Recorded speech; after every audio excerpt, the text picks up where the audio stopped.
Good morning everyone. Ito po ang inyong lingkod, si Pastor Roel Camia po mula po dito sa Winnipeg, Manitoba, Canada para po sa ating pag-aaral ng salita ng Diyos ngayong umaga.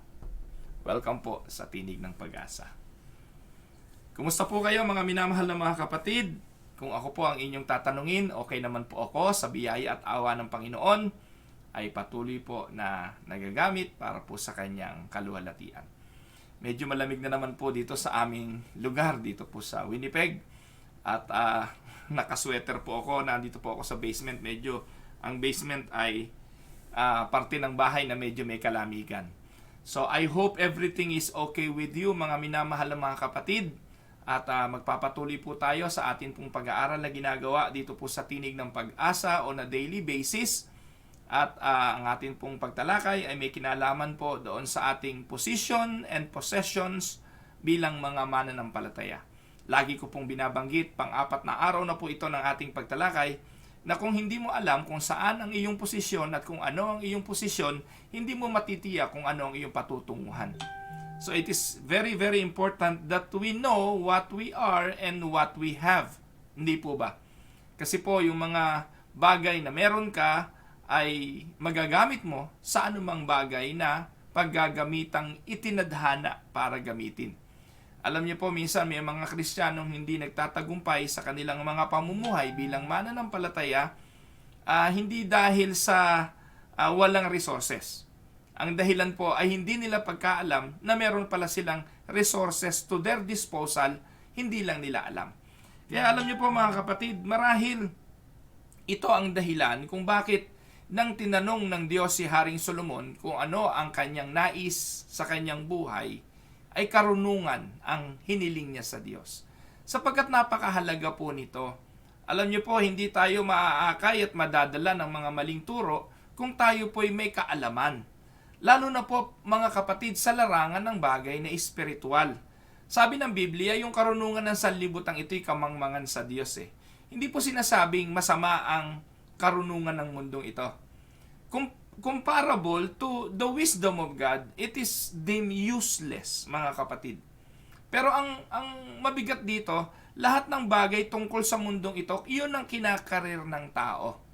In fact, sobra na pong karunungan ng tao, marami na pong mga bagay ang hindi natin inaasahan na makakamit ng tao because of man's wisdom. Ang dami na pong bagay na na-accomplish ng tao, nakarating na nga sa buwan. Ngayon po, nasa Mars, nag-explore ngayon sa Mars, ang, ano bang pangalan nung exploration na yun ngayon, dun sa Mars. At ngayon po, yung sasakyan ng NASA, na nag-explore ngayon sa Mars, ay kumukuha ng footage. Inaaral ang Mars na kung pwedeng araw natirhan ang Mars pagdating ng araw. And who knows, baka nga po isang araw, maglilipara na ang mga tao sa Mars at doon natitira. No?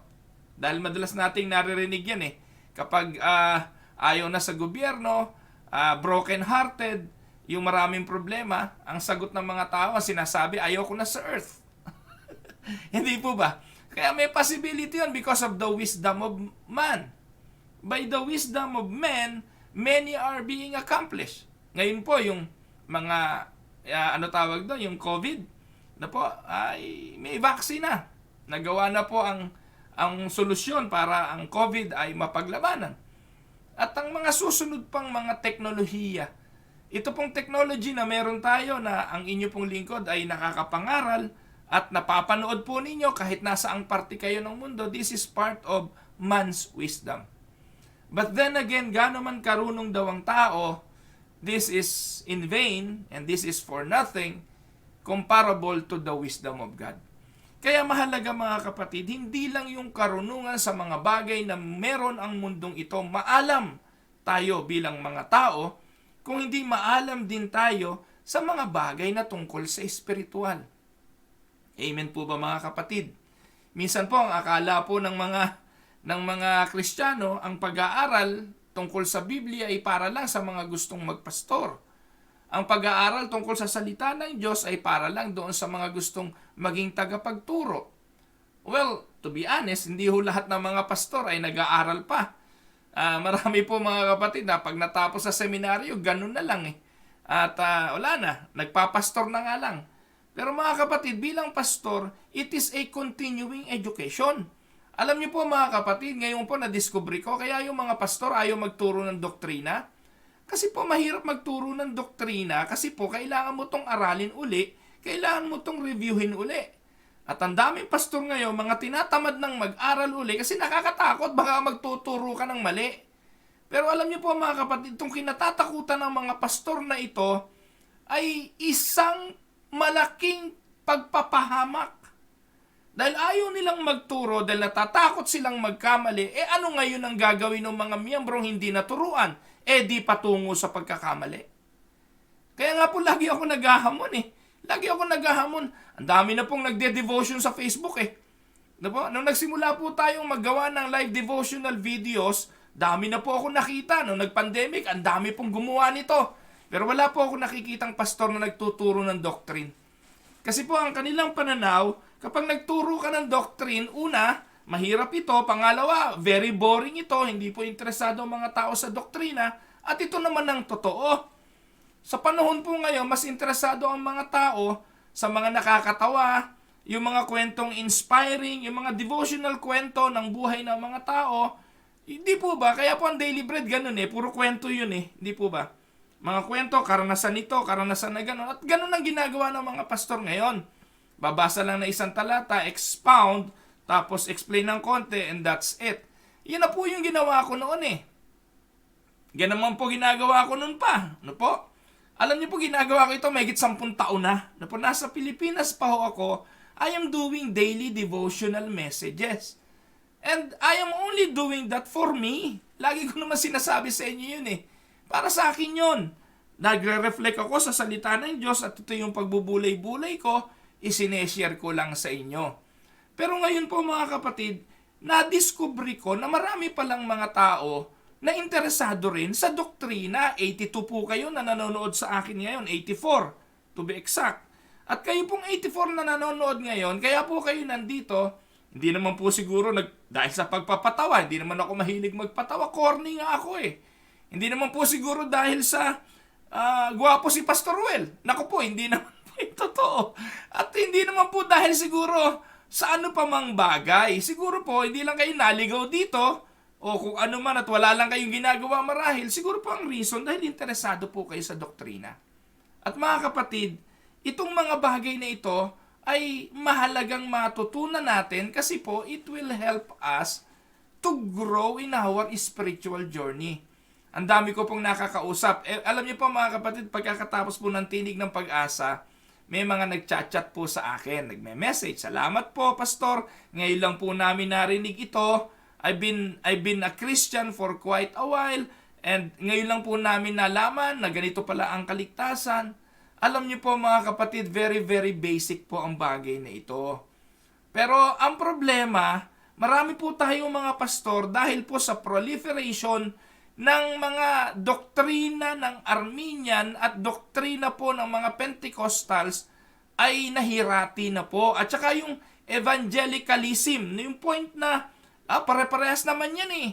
No? Simula nang ang mga mainline denomination katulad ng UNIDA ay nakihalo at nakisali na sa mga Pentecostal dahil po doon sa mga ministerial fellowship na yan at kung ano-ano pang mga samahan, wala na po ang nangyari. Ang UNIDA ang kinain, nilunok ng mga doktrinang ito. Sa halip na manindigan tayo doon sa dati nating doktrinang sinimulan, wala po. Kinain po natin ang doktrina ng iba at nakipag-compromise po tayo sa kanila. Ganito na po ang labanan ngayon sa Pilipinas. Ganito na po ang simbahan natin sa Pilipinas. At namamangha po ako dahil may mga tao pala na interesado rin na mag-aral. Kaya po, nagsimula po tayong magtalakay ng mga doktrinang ito. Kasi nga po, responsibilidad naming mga pastor na ang aming mga miyembro ay maturuan kung ano ang tamang pananampalatayang itinuturo ng banal na kasulatan. Hindi na po itinuturo ngayon mga kapatid ang biblical tenet o yung katikisim. Kasi po mga kapatid, kapag narinig ng mga protestante yung salitang katekismo, it always in reference to the Roman Catholic Catechism.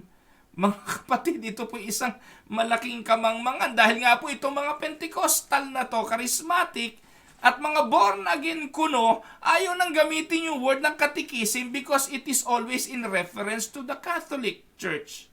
Mga kapatid, ang katekismo, ibig pong sabihin ito po yung turo, biblical teaching. And importante na ito po ay maituro sa atin pong mga miyembro.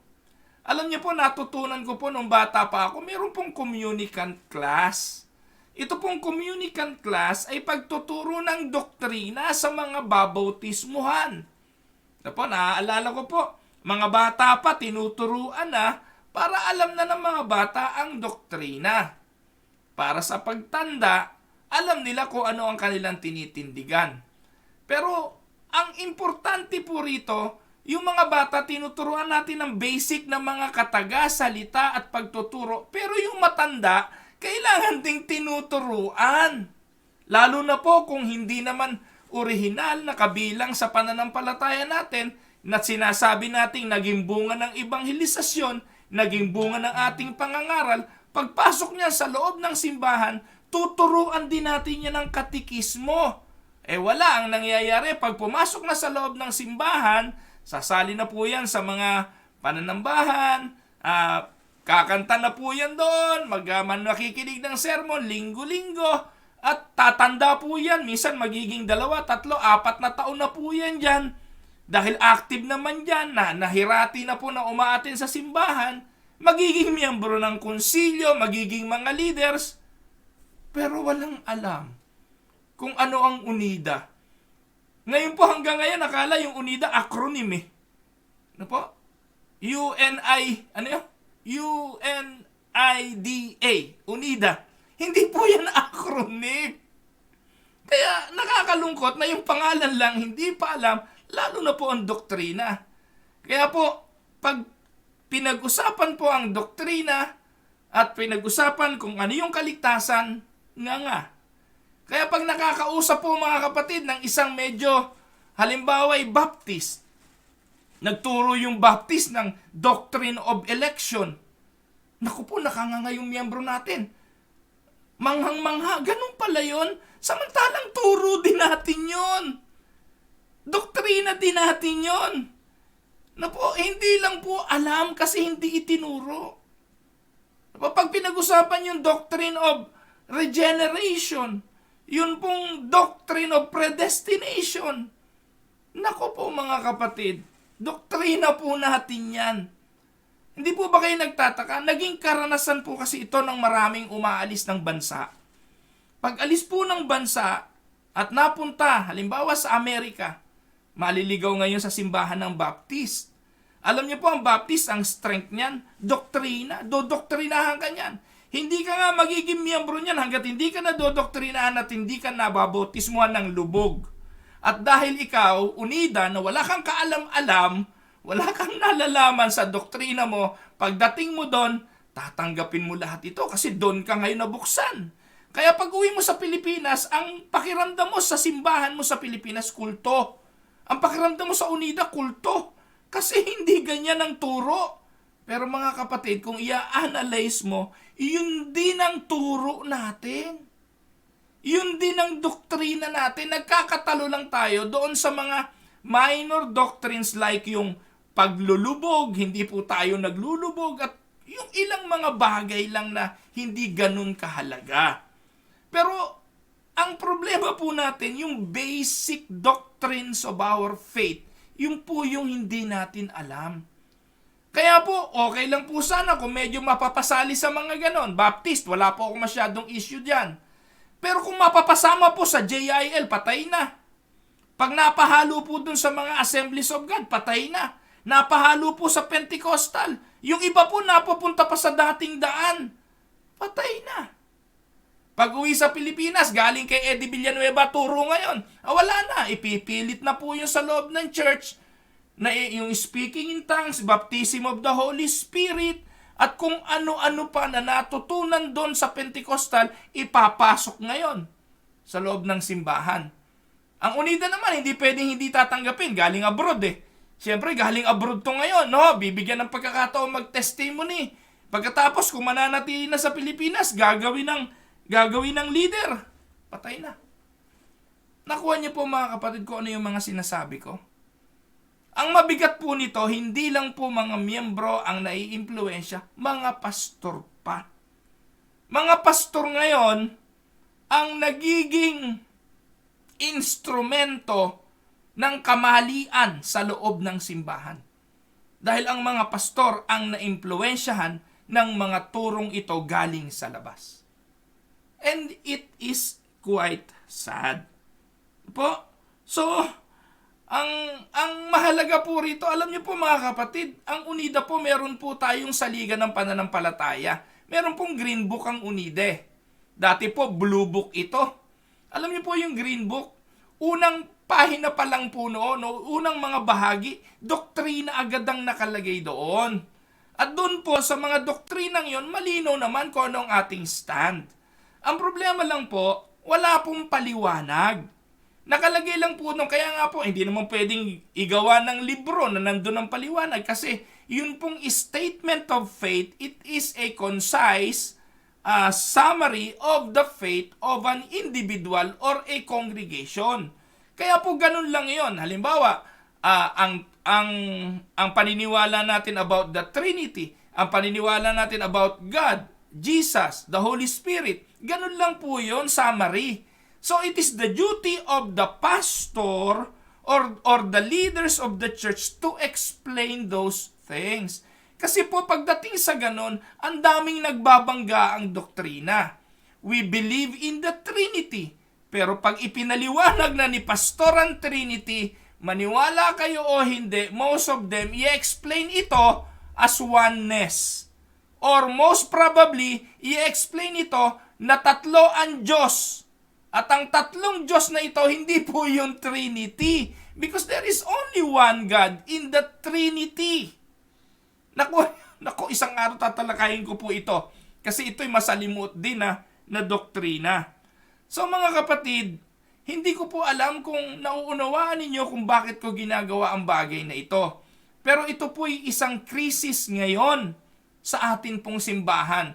Kung ayaw tong tanggapin ng mga leaders ng church, nagbibingi-bingihan at pinipilit lang na patayin ang isyong ito dahil ito ililipas din naman, kayo po na nakikinig sa akin, kayo po nawa ay matauhan sa mga bagay na dapat nating na dapat nating gawin.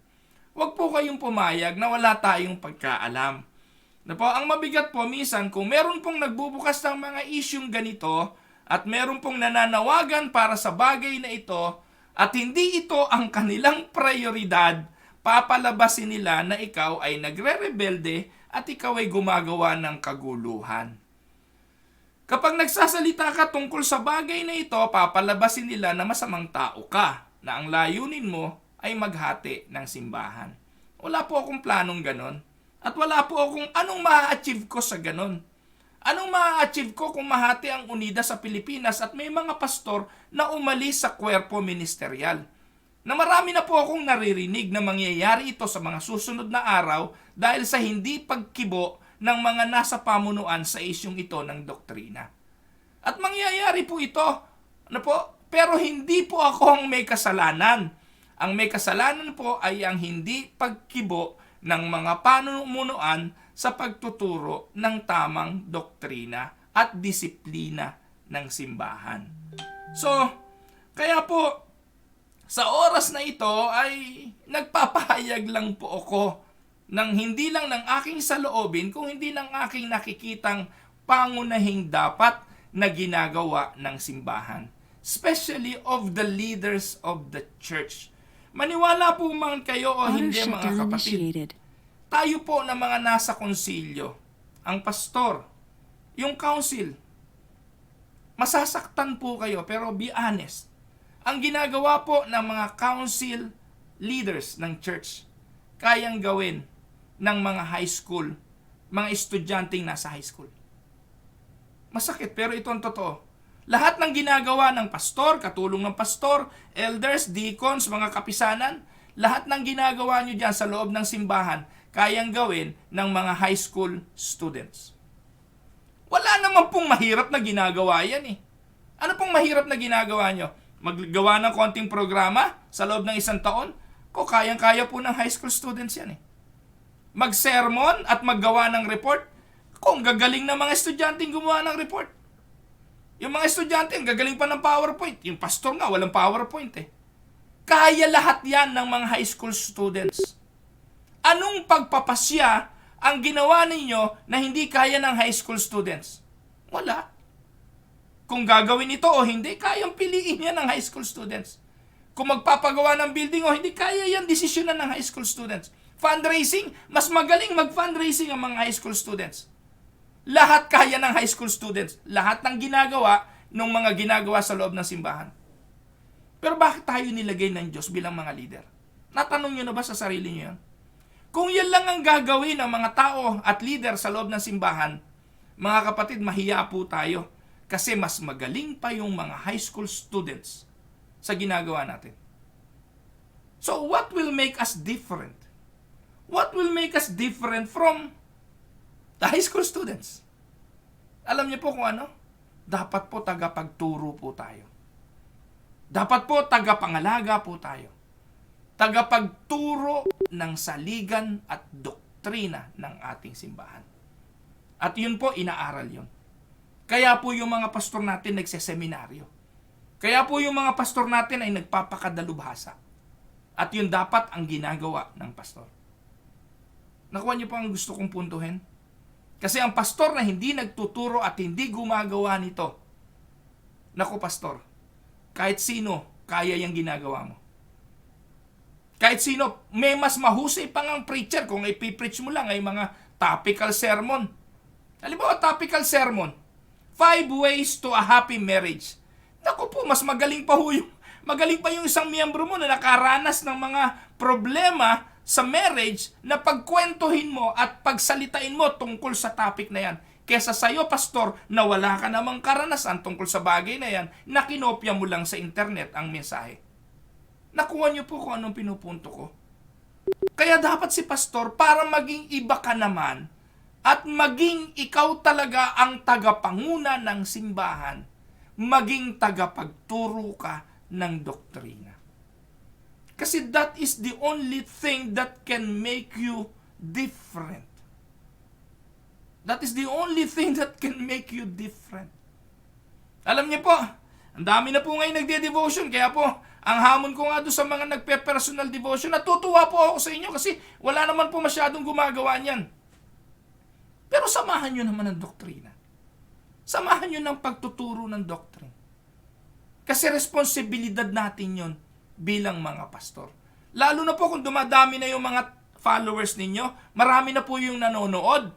Gawin nyo po na magturo ng doktrina. Kasi po karapatan ng mga nakikinig na matuto kung ano ang malalim na turo ng salita ng Diyos. Hindi lang yung mga personal nating opinion at atin pong exhortation doon sa mga talata ng Bible. Ginagawa na po natin yan pag linggo eh. Hindi po ba? Kaya para maiba naman yung ating pangangaral, you better start preaching about or teaching about the doctrine of the church. Mga kapatid, intro lang po ito. Wala. Ganito po ang inyong lingkod eh. Kapag nabigyan tayo ng pagkakataon tungkol sa bagay na ito para talakayin, talaga hong napapalawig tayo. Ngayon po ay araw ng Huwebes, Huwebes Santo na kung tawagin. Ano po? Bukas po ay araw ng Biyernes. Pwede ako humihingi sa inyo ng paumanhin. Pinaungunahan ko na kayo na bukas po ay hindi niyo po makikita ang tinig ng pag-asa. Sapagkat tomorrow po Friday, I will be preparing a lot of things for our Good Friday celebration. Kaya lang po, hindi ko na inimbitahan yung mga taga-Pilipinas dahil ito po ay mangyayari sa ganap na 2:00 ng hapon dito.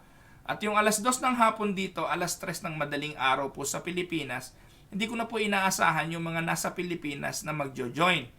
So on Friday, that will be tomorrow, Iyon po yung gawain. Kaya po, pagpasensyahan nyo na po na hindi po tayo makapagbo-broadcast tomorrow ng Tinig ng Pag-asa.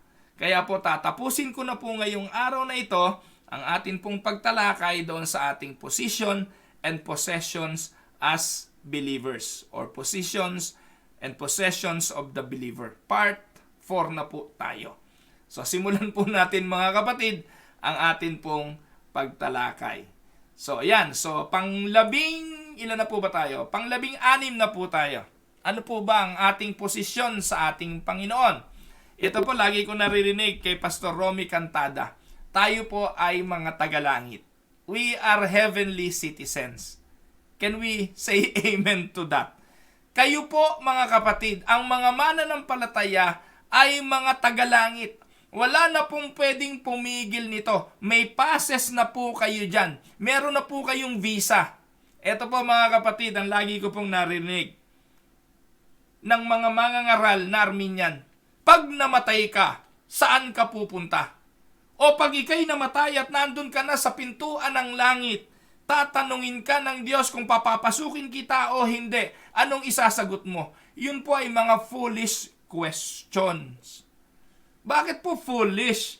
Hindi ka na po tatanungin mga kapatid kung nandun ka na sa pintuan ng langit. The fact na nandun ka na sa pintuan ng langit, ibig po sabihin nun, tuloy ka na ron.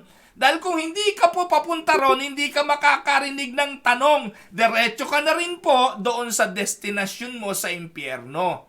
Nakuha niyo po? Kaya yung mga tanong na yon ng mga preacher, huwag po kayong magpapapaniwala ron. Hahamunin kayo. Para lang kayo magdesisyon.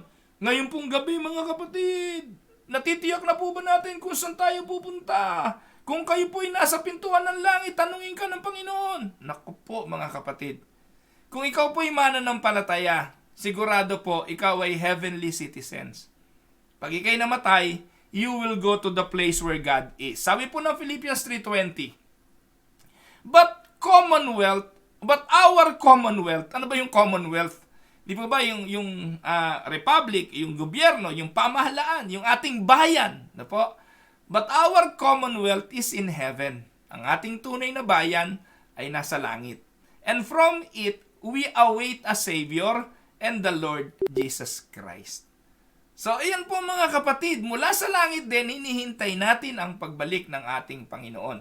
At di po ba, John chapter 14, ang sabi ng Panginoon, ako'y pupunta sa Ama, ipaghahanda ko kayo ng lugar. At kapag naipaghanda ko na kayo, ako'y babalik, kukunin ko kayo. At kung saan ako naroon, kayo rin naman ay doroon. So mga minamahal na mga kapatid, ito po ang totoo. Yung isang tao na walang visa, hindi maghahanda. Nakuha niyo po? Halimbawa, paano ka maghahanda sa pagpunta mo sa Canada gayong wala ka pang passport? Importante yung passport. Pero kung meron ka mang passport, hindi ka pa rin maghahanda para pumunta ng Canada para mag-impake ng mga sosuotin at mga damit na kailangan mong dalahin kung wala ka pang visa. Wala pang tatak yung passport mo. Pero kung meron na po itong tatak na visa, yung visa po ay palatandaan na ikaw ay papunta na sa lugar na yon. At pagdating mo at kapag meron ka nun, then you can now prepare. Po? Kaya narinig po natin yung mga pastor, handa ka na ba? Po? Handa ka na saan? Kung ikay mananampalataya, ngayon ka maghahanda. At mga kapatid, naniniwala po ako, it is but our duty to prepare to go to the place where God will lead us. Amen? Ano po sabi po ng Ephesians 2:19? So then you are no longer strangers and alien, but you are fellow citizens with the saints and are of God's household. So ito po yung ating posisyon sa Panginoon. Tayo po'y heaven bound. Tayo po'y papunta sa langit. Tayo po'y mga citizens of heaven. Kaya nga, di ba, pag nagbibiruan, pag ikay tumuntong na ng 60, ilan na citizen mo, no? Citizenship mo. Senior citizen, citizen of the country, and heavenly citizen. Hindi po ba? Ako po, pag nagpa-dual citizen, ay magiging 4 na po citizenship ko pagdating ng 6 na taon mula ngayon. Pwede na po ako maging senior citizen, pwede po ako maging Canadian citizen, maging Filipino citizen, at ako po ay citizen of heaven. 4 na po yun. So, importante po na alam natin kasi po, bawat citizenship meron kang karapatan. May karapatan ka bilang Filipino, may karapatan bilang Canadian, may karapatan bilang senior citizen, at may karapatan at pagpapala ang citizen of heaven. Hindi po ba mga kapatid? May mga pribilehiyo po yung bilang citizen. So, sa iba nating araw tatalakayin yun. Hebrews 12:22, ano po ang sabi? But you have come to Mount Zion and to the city of the living God, the heavenly Jerusalem. So, meron pong heavenly Jerusalem. At ano po? Ito po yung lugar na atin pong patutunguhan. Sa Luke 10:20, nevertheless, do not rejoice in this, that the spirits are subject to you, but rejoice that your names are recorded in heaven. So this is a matter of priority mga kapatid. Luke 10:20, ipinakikita rito yung mas mahalaga eh. Minsan po kinakarir natin yung kung ano-ano eh. Kinakarir natin yung ang demonyo takot sa atin, inuutusan natin yung demonyo, tinatalian natin yung demonyo, at kung ano-ano pang may kinalaman sa demonyo. Huwag nyo na ikang pag-iintindihin yan. Huwag nyo ikang ikagalak yan. Ang inyong ikagalak, ang sabi ng Panginoong Yesus, ay yung pangalan nyo nakasulat sa aklat ng buhay sa langit. No? Ngayon, yung mga Pentecostal, yan ang kinakarir. Hanap ng mga demonyo para talian. Hanap ng mga demonyo para itaboy. Hinahanap nyo pa, itataboy nyo rin naman pala. Nakuha nyo po ang pinupunto ko mga kapatid. Huwag ninyong karirin yan.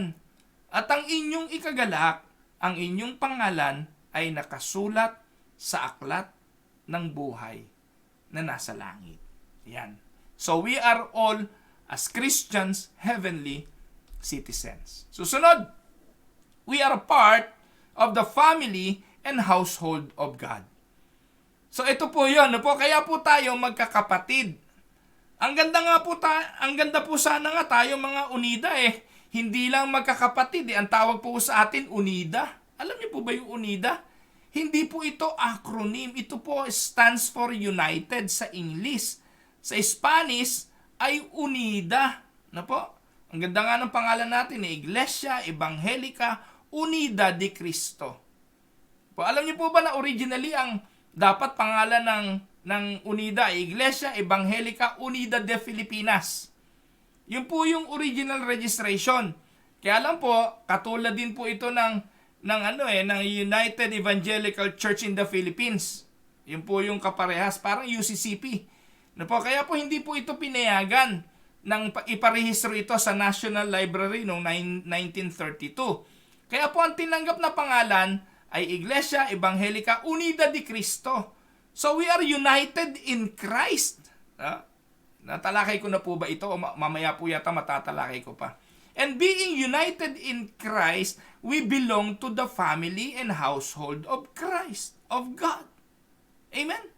So, importante po ito na malaman natin. Ephesians 2:19, ang sabi po, so then you are no longer strangers and aliens, but you are fellow citizens. Pero hindi lang po tayo fellow citizens with the saints. Ano po ang sabi dyan? And are of God's households. So, we are family. We are part of the household of God. Amen po ba mga kapatid?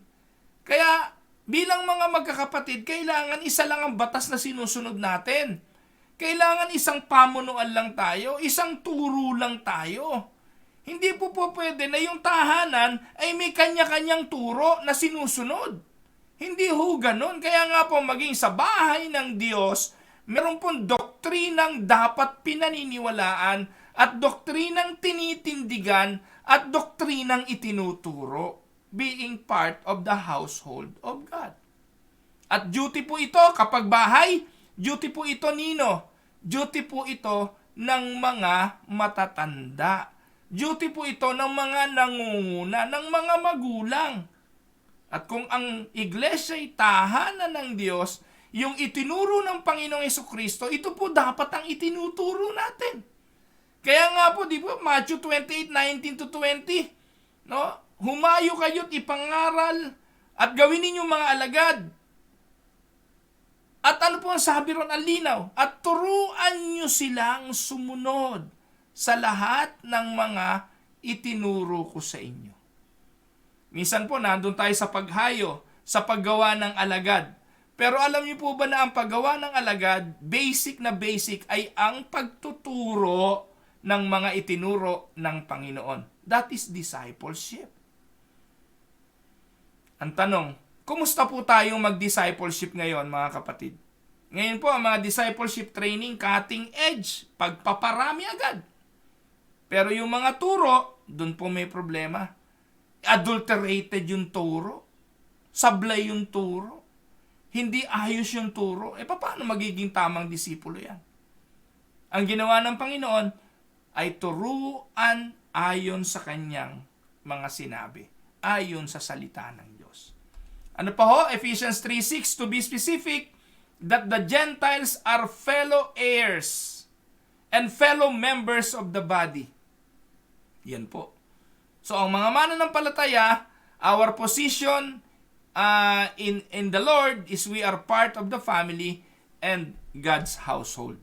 Galatians 6:10, so then, while we have opportunity, let us do good to all men, and especially to those who are of the household of faith.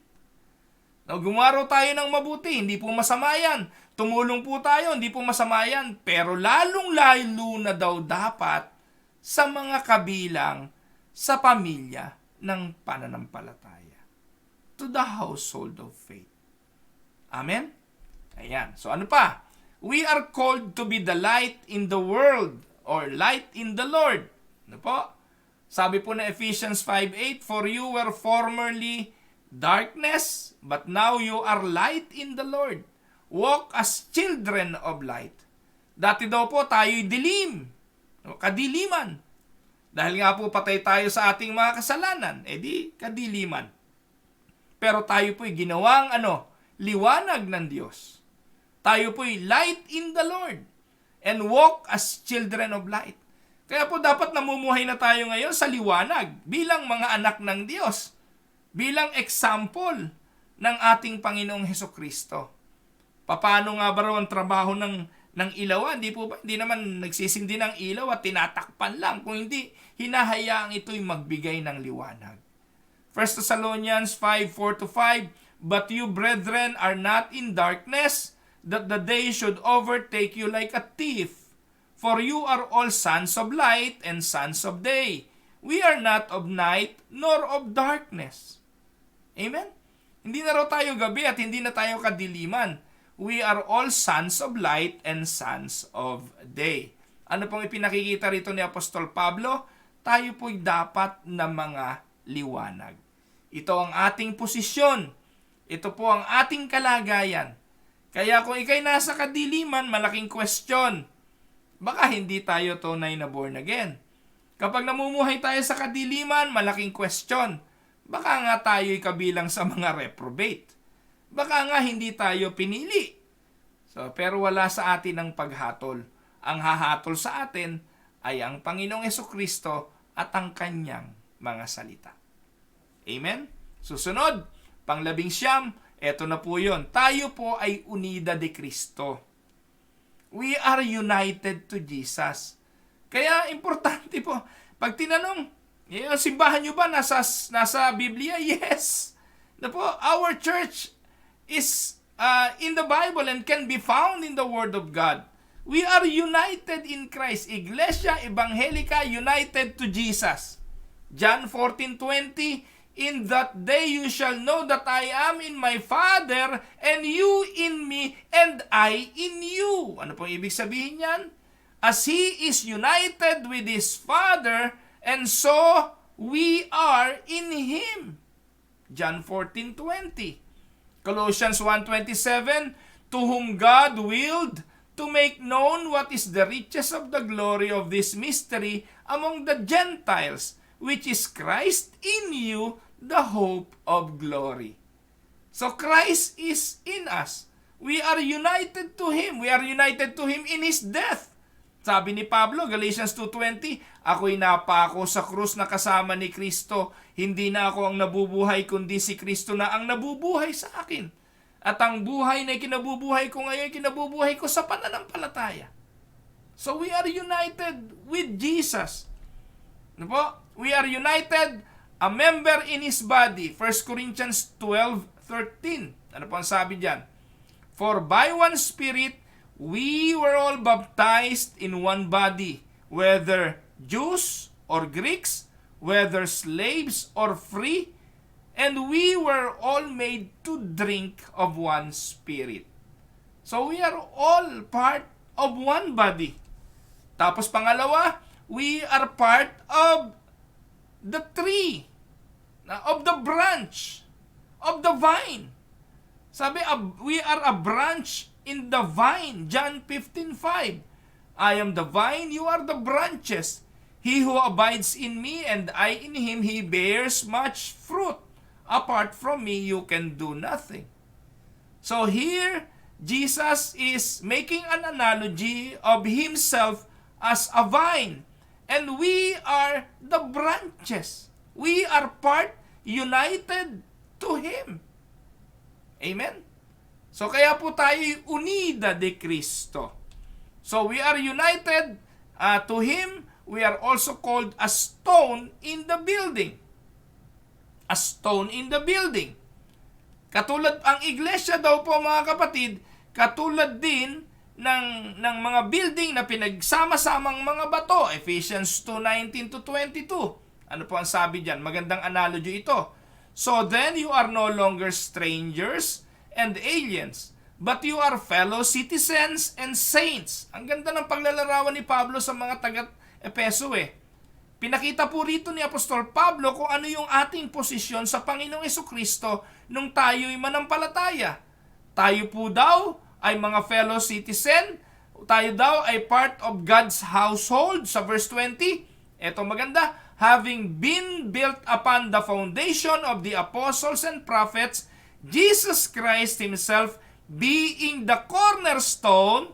Si Jesus kasi yung panulukang, batong panulok, in whom the whole building, being fitted together, is growing into a holy temple in the Lord. Verse 22, in whom you, tayo daw po yun, ikaw at ako, also are being built together into a dwelling of God in the Spirit. Ayan, so kabilang po tayo. Tayo po yung mga bato na pinagsama-sama sa Panginoon bilang siya ang cornerstone. We are a building, na po, at tayo po yung mga bato. So ang dami pong analogy na ginagamit ng ating posisyon sa Panginoon. Kanina, He is the vine, we are the branches. Now He is the building and part of the cornerstone. He is the cornerstone and part of the building at tayo yung mga bato. Ayan. Tinawag din po tayong a sheep in the flock. Ayan, ito po, madalas na ginagamit natin Tayo po yung mga tupa, kaya yung ating mga pastol ay tinatawag nating pastor. Pero mayroon po tayo may tinatawag na chief shepherd at walang iba ito kundi ang ating Panginoong Hesukristo. Sa John 10:27-29, ang sabi po ng Panginoon, my sheep hear my voice and I know them and they follow me. And I give eternal life to them and they shall never perish. Andiyan po yung assurance of salvation. And no one shall snatch them out of my hand. My Father who has given them to me is greater than all, and no one is able to snatch them out of the Father's hand. Alam niyo po itong John 10:27-29 ay magandang paglalarawan ng eternal security ng mga anak ng Diyos. Tayo yung mga tupa. At tayo yung mga tupa, protektado tayo ng ating mabuting pastol. At ang nagbigay ng mga tupa sa dakilang pastol, walang iba kundi ang Diyos Ama. Ang sabi ni Jesus, wala namang pupunta sa kanya at magpapapastol kung hindi ang Diyos ang nagtulak nito sa Panginoong Hesukristo. Dito malinaw na makikita natin, walang mananampalataya sa Panginoon bilang daan katotohanan at ang buhay kung hindi isinugo ng Ama para makilala ang kanyang anak. Amen? So, it is not on our own effort. Kung hindi ito po, pagpapahintulot pa rin ng Ama, ang Ama nag-introduce sa atin sa kanyang anak. Amen po ba doon? So, we are part also of His bride. Panlima. Ano yun? Part of His bride. Ephesians 5:25-27. Sabi diyan, husbands, love your wives, just as Christ also loved the church and gave Himself up for her. So, ito po, magandang analogy po ito. Tayo daw po ay bride. Ang ating Panginoon ang siyang groom. That He might sanctify her, having cleansed her by the washing of water with the word, that He might present to Himself the church in all her glory, having no spot or wrinkle or any such thing, but that she should be holy and blameless. So we are part of the bride. Number 6, pang-anim, we are a priest of the kingdom of priests. Ano pong ibig sabihin yan? 1 Peter 2:9, but you are a chosen race, a royal priesthood, a holy nation, a people for God's own possession, that you may proclaim the excellencies of Him who has called you out of darkness into His marvelous light. So we are a priest. Amen? So we are saint of the new generation. 1 Peter 1:3, blessed be the God and Father of our Lord Jesus Christ, who according to His great mercy has caused us to be born again to a living hope through the resurrection of Jesus Christ from the dead. Pakinggan niyo pong mabuti ito, mga kapatid. Ang sabi po dyan, blessed be the God and Father of our Lord Jesus Christ, who according to His great mercy. So again, binabanggit po rito, yung kahabagan ng Diyos ang naging dahilan at nagbigay ang tanging dahilan kaya po tayo ay naborn again. Naborn again ka dahil sa kahabagan ng Diyos. To a living hope through the resurrection of Jesus Christ from the dead. 1 Peter 2:9, but you are a chosen race, a royal priesthood, a holy nation, a people for God's own possession, that you may proclaim the excellencies of Him who has called you out of the darkness into His. Amen? Susunod, pang-20 at panghuli, tayo po'y tinawag bilang mga glorified. Ano pong ibig sabihin niya? Kaya nilagay ko sa dulo yan kasi yan yung huli. Ito po, sabi po ng Romans 8:30, and whom He predestined, He also called. And whom He called, He also justified. And whom He justified, this He also glorified. Amen? So ito yung future glory ng mga anak ng Diyos. Ano po?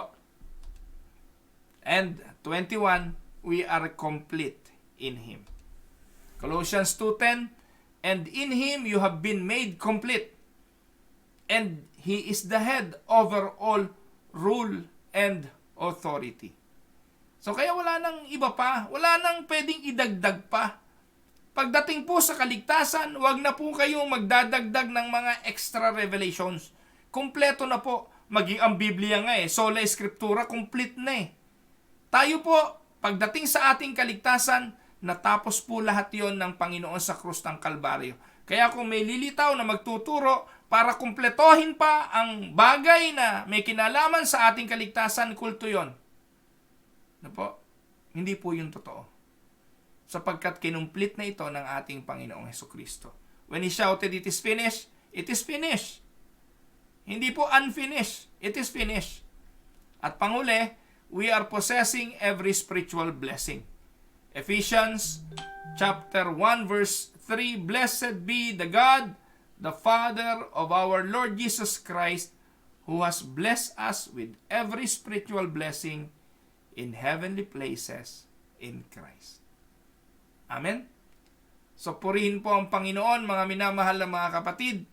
Mas marami pa ho dyan kung atin pong iisa-isahin at aaralin ang banal na kasulatan, at marami po tayong matututunan pa sa ating posisyon at sa ating pong possessions. Pero ito na lamang po yung atin pong munang tatalakayin. Naka-4 na araw na po ako dito, at sa 4 na araw na yon, palagay ko naman marami po kayong nalinawan, na marami po kayong natutunan. I hope, no po? Sapagkat naniniwala po ako, pati ang kaalaman galing sa Diyos.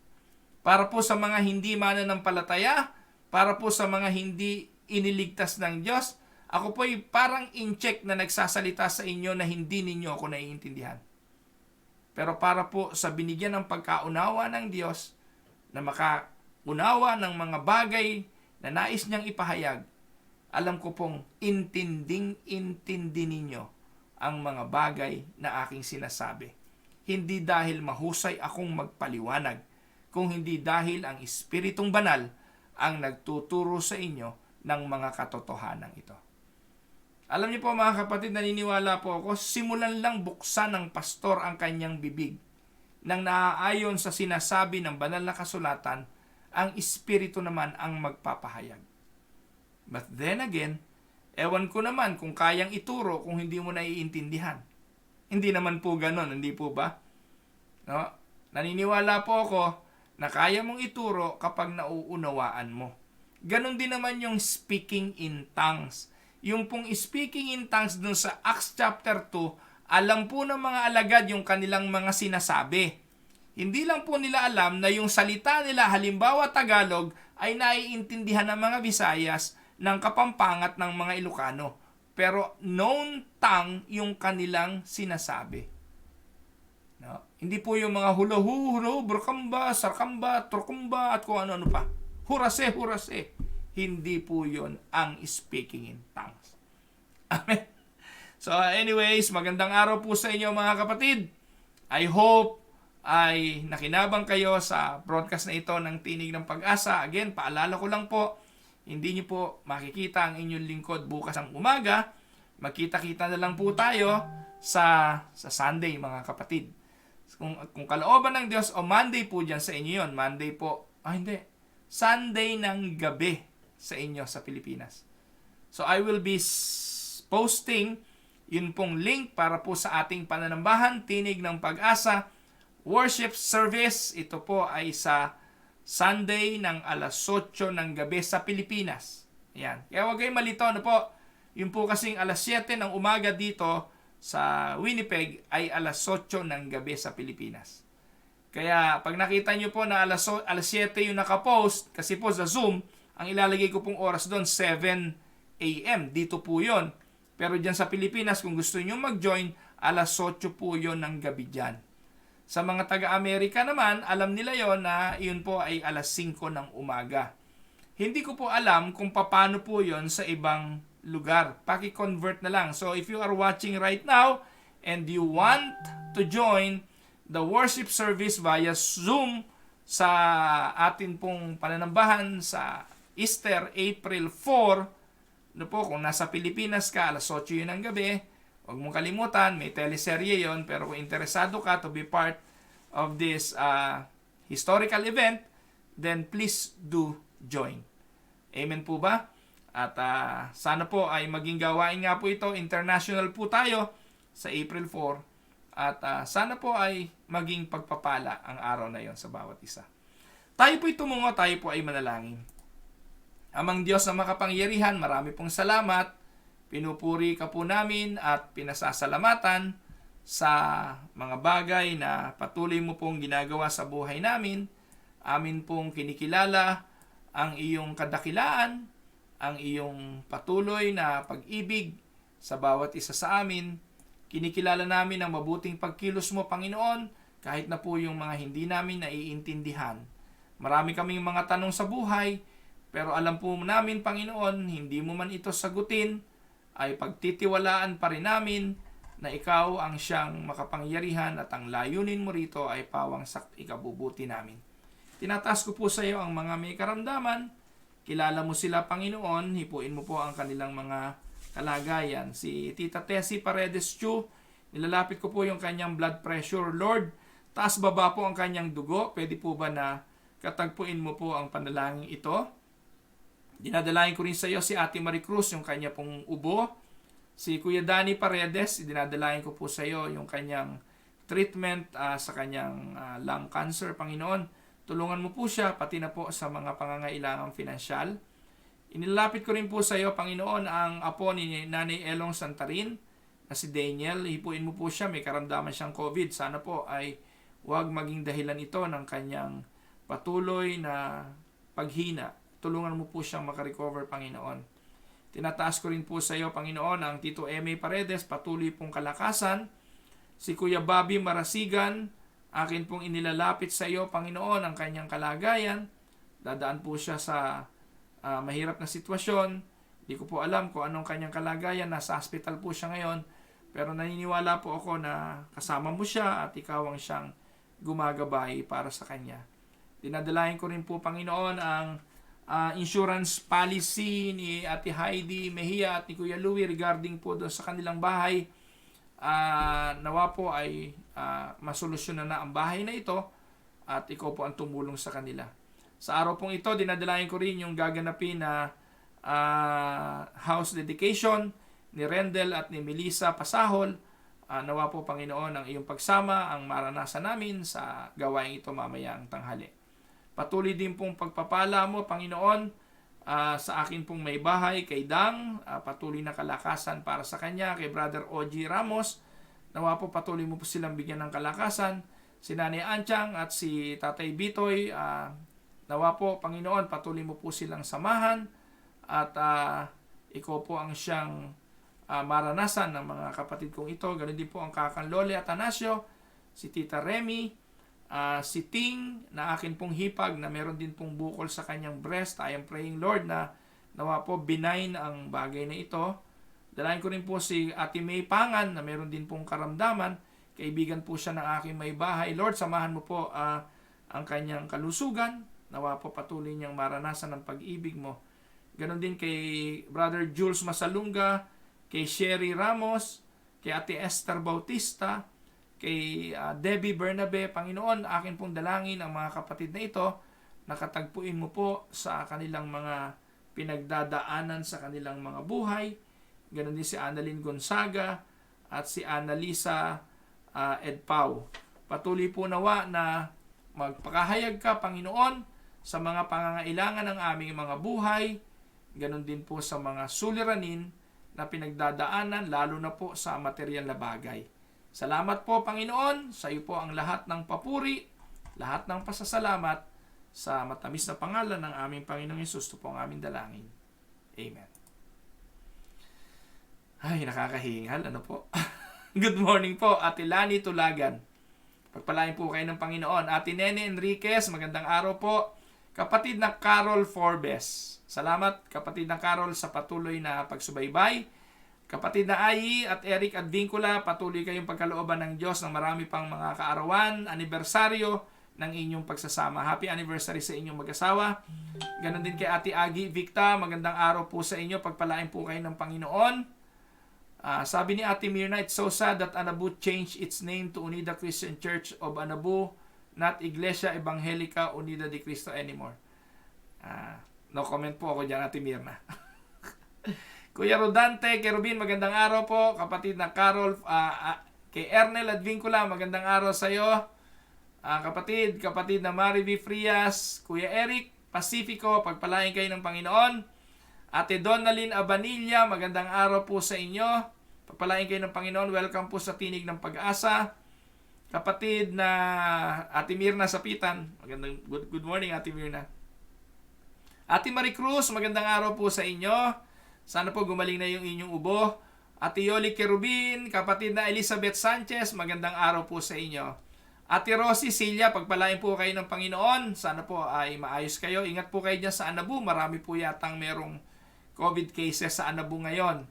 Kapatid na Elsa de la Marter, Elsa, maraming salamat para doon sa donation nyo para sa birthday ko. No po, salamat. First time ko lang pong ginawa yon. Nung pong birthday ko, nagawa po ako ng donation para po sa Winnipeg Unida. No po. At salamat kay Ate Elsa at kay Ana Pakinggan. No, dalawa po sila na nagkaloob ng tig $100. I hope it will go directly to Winnipeg Unida. Hindi ko po alam paano gagawin yun ng Facebook. Pero sa Facebook po yun sinubo ko lang po. I hope ay matanggap po yun ng Winnipeg Unida. But thank you, Ate Elsa de la Marter. Ayan. Ate Elisa Banasihan, magandang araw po sa inyo. Pagpalain po kayo ng Panginoon. Ayan, natutuwa po ako yung magkakapatid ng mga Silya nakakasama natin. Kasi si Nanay Nanay Elisa ay nakakasama po natin mula sa Amerika. Salamat po sa inyong pagsubaybay sa Tinig ng Pag-asa. Ganon din po kay Ate Agnes Causaren, magandang araw mga kapatid natin sa Yorkton. Kay Kumaring Ami Santos ng Caloocan. Ayan, so salamat Kumaring Ami. Araw-araw din itong kumari kong ito nanonood. So salamat po. Ganon din po sa kapatid na Dol Paredes, kay Ate Vanji Magnaye, kay Kuya Eric Maines, pagpalain po kayo ng Panginoon. Si Christy Mendoza Reyes, sabi niya, praise God po ang aming Pastor Olan Encarnacion Rebullar. Nagtuturo po sa amin ng doctrine sa aming discipleship at Sunday School. O, sabi sa inyo No, kaya yan, yung Pastor Olan Rebullar, mahusay po yan. Kaya magpasalamat po kayo kung kayo po yung miyembro ng simbahan na ang pastor ay nagdodoktrina. Huwag po kayo mainggit doon sa mga pastor na patawa ng patawa. Yung mga wala pong ginawa, kundi magkwento ng mga kwentong hindi naman Maganda ho yung itinuturo ay yung talagang doktrina. Ayan, so papakinabangan nyo po yan. Salamat. Pastor Olan, thank you at God bless. Si Jane Bawar, magandang araw. Si Jane ay asawa ito ni Pastor Anthony. Yan po si Pastor Anthony, maayos din po ang turo niyan. Yan po ay asawa po niya, si Ate Jane Bawar. Yan. Kapatid na Yoli Dipol, happy birthday po. Happy birthday po sa inyo. Patuloy po kayong pagpalain ng Panginoon. Sabi po ni Ate Charito Querol, thank you po, na bless at marami po ako natututunan. God bless po sa inyong pamilya. Salamat po. Kaya kapatid na Randy Riel Silya, magandang araw po sa inyo mga kapatid. Sabi ni Nanay Belen Olaes, salamat po Bishop Ruel sa araw-araw na karagdagang kaalaman at kaliwanagan. Salamat po sa Diyos Amang makapangyarihan sa lahat sa buhay niyo. Salamat po sa inyo Nanay Belen at Tatay Jerry. Itong mag-asawang ito, pati po yung Ruel Camia TV ay pinapanood po ng mag-asawang ito. Ayan. So salamat po sa inyo. Ate Telly Hernandez, magandang araw po sa inyo. Kapatid na Bernadette Causaren, salamat. Kapatid na Morena Mulitas, salamat po sa inyo sa panonood. Maribeth Eusebio, magandang araw. From Riyadh, Saudi Arabia, Mama Pre Felicedario Briseño, magandang araw po sa inyo. Ayan, so buti na lamang po, alam niyo po sa Saudi Arabia, mahirap po magsimba dyan. Kaya salamat sa Diyos at nakakaabot po pala ang tinig ng pag-asa sa kanila. Sana po yung maging tulong na po sa mga kapatid natin sa abroad na wala pong opportunity makapagsimba. Ayan. God bless you more. See you po sa Zoom on Easter Sunday. Ayan. See you po, Ate Agi. Ayan. So, ang gagawin po natin mga kapatid, aagahan ko po ang pagbubukas ng Zoom. Para magkakilala po muna tayo, magkaroon tayo ng portion ng kwentuhan kasi hindi ko po nakikita kayo Hindi ko po alam kung anong mga itsura nyo, kung sino po si ganito. Kaya ang gagawin nyo po, pag nagpasok kayo ng Zoom, lagyan nyo po yung tunay nyong pangalan, di po ba? Ganun po sa Zoom, pwede nyo lagyan ng pangalan Para po pagpasok nyo, kilala ko na po kayo agad. Ayan, kasi hindi po natin alam kung sino-sinong papasok. Malay nyo po, may pumasok na taga-ibang dating daan. Ano po? Ayan, anyways, wala namang problema kahit sino pumasok. Ate Connie Salmorin, magandang araw. Kuya Emil Serrano, magandang araw po. Kuya Larry Montillano, magandang araw po sa inyo. Ayan. Pastor. Kuya Alvin at Ate Virgie Darapisa. Natawag ko ng pastor tuloy si Pastor Alvin Darapisa. Ayan. Magandang araw sa inyo, mga kapatid dyan sa Lidok. Nanay Elong Santarin, magandang araw po. Pastor Rainier Herodias, magandang araw. Ayan, yan po ang gagawin nating tagapagpakanta sa Easter Sunday, ang Pastor Rainier Herodias. So ayan, pagpalain po kayo ng Panginoon, Pastor Rainier. Ate Nelia Ramos, magandang araw po sa inyo. Ate Pearly Villanueva, magandang araw po sa inyo. Ate Delia and Kuya Ban Magkawas, magandang araw po sa inyo.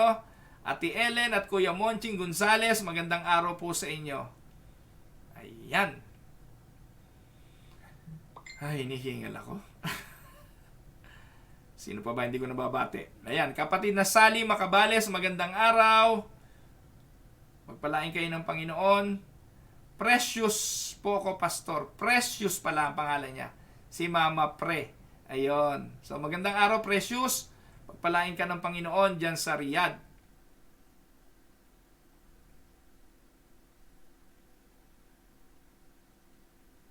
Ate Miriam Makalinaw, ito po si Ate Miriam, natutuwa po ako rito. Nagkita lang po kami nito sa Tinig ng Pag-asa rin.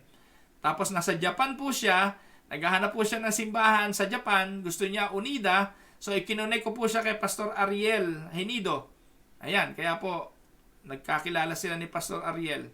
Si Ate Miriam Makalinaw from Japan. Si kapatid na Meryl Cornejo ay from Kuala Lumpur, Malaysia. So, iba't ibang lugar po talaga tayo eh. Ayan. So, ayan po mga kapatid. Kuya Reynaldo Alcantara, magandang araw po sa inyo. So, 8:38 na po mga kapatid. Nakaisang oras mahigit po tayo sa broadcast natin ngayon. Alam niyo po ba dati 20 minutes lang po itong daily devotion na ito. Ngayon po pinakamababa 1 oras. So, talo pa ho nito ang isang sermong pag Sunday eh. So, ganun pa man, ay salamat po sa inyo na patuloy po na nakikinig at nakikipag-aral sa inyong lingkod. Patuloy po kayong pagpalain. Sabi ni Ate Miriam Makalinaw, blessing po ako buhat nang makilala ko kayo sa Facebook. Salamat Ate Miriam, patuloy po kayong lumago at sana po yung mga doktrina na pinapangaral natin dito ay inyo pong patuloy na matutunan at ma-i-apply sa inyong paglilingkod dyan sa Japan. So again, maraming salamat. Ganon din po kay Kumaring Jazz, kay Maring Hasmin Ada. Ada na po siya ngayon. Siya po ay nakikinig din at sa kanyang sambahayan, Pamilya Bartolome, kay Ate Ina, kay Techi, sa mga kapatiran sa Caridad Unida Church sa Cavite City na nakikipanood din sa atin. Ayan. Mapalad daw po ang Silang Unida dahil meron silang Pastor Emmanuel Crudo na nagtuturo ng doktrina. Saludo po ako dyan kay Pastor Crudo. So God bless po sa inyo, Pastor, at sa mga kapatiran natin sa Silang. So magpatuloy po kayo sa gawain, sa paglilingkod sa Panginoon, at nawa ay patuloy na maranasan ninyo ang kabutihan ng Panginoon. Kapatid na Enwell Luna, magandang araw din sa iyo. Ganun din po kay Ma'am Ana Muñez, kay Ate Hilda Mendoza, Nanay Hilda Mendoza, kay Maan Colina, magandang araw, kay Kuya Henry de la Cruz, kay Ate Ovi Hinido. Ayan, magandang araw po sa inyo mga kapatid. Mga humabol pa. Ate LV de Castro Paredes, magandang araw po. Ayan. So hanggang sa muli mga kapatid. Again, wala po tayong Tinig ng Pag-asa tomorrow. Makikita na po tayo. Kung available kayo, bukas po ng araw, alas 2 ng hapon dito, please join. Pero kung hindi naman, kita na lang po tayo sa Monday. Ito po ang inyong lingkod, si Pastor Roel Camia, mula po dito sa Winnipeg, Manitoba, Canada, para po sa Tinig ng Pag-asa. God bless everyone.